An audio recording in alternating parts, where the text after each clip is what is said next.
Both Twitter and Facebook represent and have represented for years to their users, their customers, that they take a neutral approach to election content moderation. However, as we've heard today, and as we will continue to hear today and into the foreseeable future, there are instances in which your platforms are taking a very distinctively partisan approach, and not a neutral one, to election-related content moderation. For example, just days before the election, Twitter suspended the account of Mark Morgan. Now, Mark Morgan is the commissioner of the U.S. Customs and Border Protection Office. And they suspended Commissioner Morgan's Twitter account, specifically for a tweet celebrating the success of the U.S. southern border wall. Apparently, Commissioner Morgan's tweet, his comments about the border wall, violated Twitter platform rules governing what it calls hateful conduct. Now, I've read the offending post, and the offending post from Commissioner Mark Morgan reads as follows. At CBP and the Army Corps of Engineers, continue to build new wall every day. Every mile helps us stop gang members, murderers, sexual predators, and drugs from entering our country. It's a fact. Walls work. Period. Close quote. Mr. Dorsey, can you tell me, in one sentence, what exactly is hateful about Commissioner Morgan's tweet that I just read?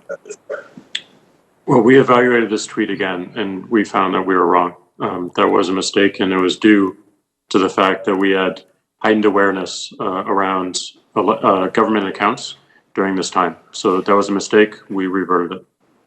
Thank you.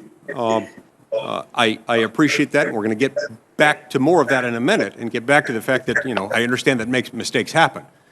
But what we're going to see today is that mistakes happen a whole lot more, almost entirely on one side of the political aisle rather than the other. Now, Commissioner Morgan's statement in that tweet, as was initially taken down, is factual. There's nothing remotely hateful about it, and yet it was taken down. Now, on October 15th, Facebook relied on a third-party fact-checker's assessment to ban 2 advertisements from Facebook for, quote, partly false information. Now, both of these advertisements were factual in nature. They revealed Joe Biden's and Kamala Harris's views on late-term abortion.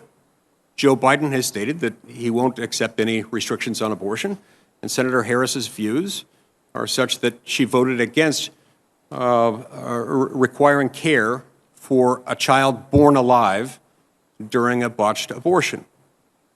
The very next day, the third-party fact-checker issued a statement retracting the assessment and retracting it as erroneous.